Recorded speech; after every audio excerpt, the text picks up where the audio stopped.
प्रिय भाई बहनों को यीशु मसीह के नाम से नमस्कार। और आज के बाइबल वचन के लिए आप सबको हम प्यार से स्वागत करते हैं। चलिए प्रार्थना करेंगे। प्यारे पिता परमेश्वर, धन्यवाद देते प्रभु, इमा नाम के गांव में जाने वाले चेलों के मन को और आंखों को खोल दिया ताकि शास्त्र की गहराई कुछ समझ सके और ईश्वर को देख सके। वैसे आज भी तेरे वचन के द्वारा प्रभु तुझे पहचाने और तेरी मर्जी को पहचाने, हर एक के दिल में दिलासा आने दे। यीशु मसीह के नाम से मांगते पिता, आमीन आमीन आमीन। आज दूसरा राजा 9वां अध्याय 21 से 37 तक देखने वाले हैं। योराम ने कहा, मेरा रथ जुतवा। जब उसका रथ जुत गया तब इज़राइल का राजा योराम और यहूदा का राजा अहज्याह दोनों अपने अपने रथ पर चढ़कर निकल गए और यहू से मिलने को बाहर जाकर इज़राइल नाबोत की भूमि में उससे भेंट की। यहू को देखते ही योराम ने पूछा कि हे यहू, क्या कुशल है? यहू ने उत्तर दिया, जब तक तेरी माता इज़बेल छिनालपन और ठोना करती रहे तब तक कुशल कहां? तब योराम रास फेर के और अहज्याह से यह कहकर कि हे अहज्याह, विश्वासघात है, भाग चल। तब यहू ने धनुष को कान तक खींचकर योराम के पकौड़ों के बीच ऐसा तीर मारा कि वह उसका हृदय फोड़कर निकल गया और वह अपने रथ में झुककर गिर पड़ा।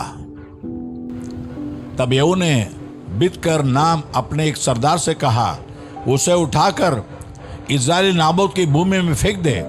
स्मरण तो कर कि जब मैं और तू हम दोनों एक संग सवार होकर उसके पिता आहाब के पीछे पीछे चल रहे थे, तब यहोवा ने उससे यह बड़ी वचन कहवाया था कि यहोवा की यह वाणी है कि नाबोत और उसके पुत्रों का जो खून हुआ उसे मैंने देखा है, और यहोवा की वाणी है कि मैं उसी भूमि में तुझे बदला दूंगा। तो अब यहोवा के उस वचन के अनुसार इसे उठाकर उसी भूमि में फेंक दे। यह देखकर यहूदा का राजा अहज्याह बारी के भवन के मार्ग से भाग चला और यहू ने उसका पीछा करके कहा, उससे भी रथ ही पर मारो।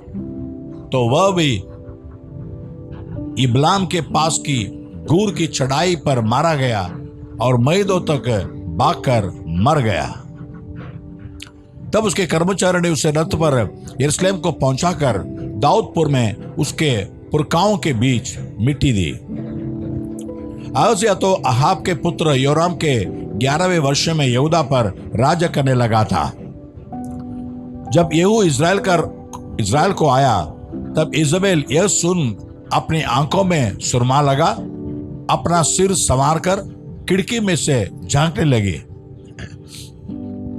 जब यहू फाटक में होकर आ रहा था तब उसने कहा, ये अपने स्वामी के घात करने वाले जिम्री, क्या कुशल है? तब उसने खिड़की की ओर मुंह उठाकर पूछा, मेरी ओर कौन है?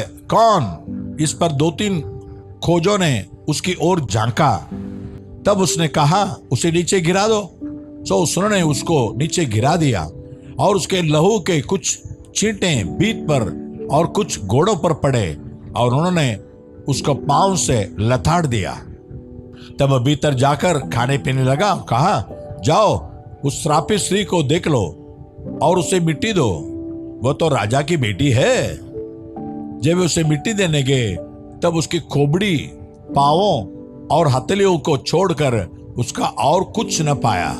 सो उन्होंने लौकर उससे कह दिया। तब उसने कहा, ये यहोवा के वचन है जो उसने अपने दास तिशबी एलियास से कहवाया था कि इज़बेल का मांस इज़राइल की भूमि में कुत्तों से खाया जाएगा और इज़बेल की लोथ इज़राइल की भूमि पर खाद की नाई पड़ी रहेगी, यहां तक कि कोई न कहेगा ये इज़बेल है। अब दूसरा अध्याय। मैं अपने पैरे पर खड़ा रहूंगा और गुम्मट पर चढ़कर ठहरा रहूंगा और ताकता रहूंगा कि मुझसे वह क्या कहेगा और मैं अपने दिए हुए उलाहने के विषय में उत्तर दूं। यहोवा ने मुझसे कहा, दर्शन की बातें लिख दे, वरन पाटियों पर साफ साफ लिख दे कि दौड़ते हुए भी वे सगत से पड़ी जाए। क्योंकि इस दर्शन की बात नियत समय में पूरी होने वाली है, वरन इसके पूरे होने का समय वेग से आता है। इसमें धोखा न होगा, चाहे इसमें विलंब भी हो तो भी उसकी बाट जोते रहना, क्योंकि वह निश्चय पूरी होगी और उसमें देर न होगी। देख, उसका मन फुला हुआ है, उसका मन सीधा नहीं है, परंतु धर्मी अपने विश्वास के द्वारा जीवित रहेगा। दाख मधु से धोखा होता है, अहंकारी पुरुष घर में नहीं रहता और उसकी लालसा अधोलोक के समान पूरी नहीं होती, और मृत्यु की नाई उसका पेट नहीं भरता। वह सब जातियों को अपने पास खींच लेता और सब देशों के लोगों को अपने पास इकट्ठे कर रखता है। क्या वे सब उसका दृष्टांत चलाकर और उस पर ताना मार कर न कहेंगे कि हाय उस पर जो पराया छल छीन छीन कर धनवान हो जाता है? कब तक? हाय उस पर जो अपना घर बंधक की वस्तुओं से भर लेता है। जो तुझसे कर्ज लेते हैं, क्या वे लोग अचानक न उठेंगे? और क्या वे न जाएंगे जो तुझको संकट में डालेंगे? और क्या तू उनसे लूटा न जाएगा? तूने बहुत सी जातियों को लूट लिया है, सो सब बचे हुए लोग तुझे भी लूट लेंगे। इसका कारण मनुष्य की हत्या और वो उपद्रव भी जो तूने इस देश और राजधानी और उसके सब रहने वालों पर किया है। हाय उस पर जो अपने घर के लिए अन्याय के लाभ का लोभी है, ताकि वह अपना घोंसला ऊंचे स्थान में बनाकर विपत्ति से बचे। तूने बहुत सी जातियों को काटकर अपने घर लिए लज्जा की युक्ति बांधी और अपने ही प्राण का दोषी ठहरा है, क्योंकि घर की बीत का पत्थर दोहाई देता है और उसके छत की कड़ी उनके स्वर में स्वर मिलाकर उत्तर देती है। हाय उस पर जो हत्या करके नगर को बनाता और कुटिलता करके गढ़ को दृढ़ करता है। देखो, क्या सेनाओं के यहोवा की ओर से यह नहीं होता कि इस देश के लोग परिश्रम तो करते हैं, पर तो वे आग का खौर होते हैं और राज्य राज्य के लोगों का परिश्रम व्यर्थ ही ठहरता है। क्योंकि पृथ्वी यहोवा की महिमा के ज्ञान से ऐसे भर जाएगी जैसे समुद्र जल से भर जाता है।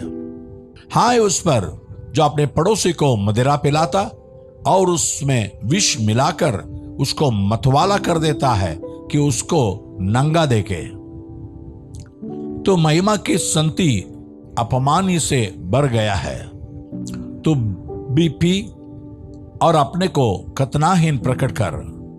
जो कटोरा यहोवा के दाहिने हाथ में रहता है, सो गुम कर तेरी ओर भी आ जाएगा और तेरा वैभव तेरी चांद से अशुद्ध हो जाएगा। क्योंकि लबनान में तेरा किया हुआ उपद्रव और वहां के पशुओं पर तेरा किया हुआ उत्पात, जिनसे वे भयभीत हो गए थे, तुझी पर आ पड़ेंगे। यह मनुष्यों की हत्या और उस उपद्रव के कारण होगा जो इस देश और राजधानी और उसके सब रहने वालों पर किया गया है। खुदी हुई मूर्त में क्या लाभ देखकर बनाने वाले ने उससे खोदा है? फिर झूठ सिखाने वाली और ठली हुई मूर्त में क्या लाभ देखकर ढालने वाले ने उस पर इतना भरोसा रखा है कि न बोलने वाली और निकम्मी मूर्त बनाए।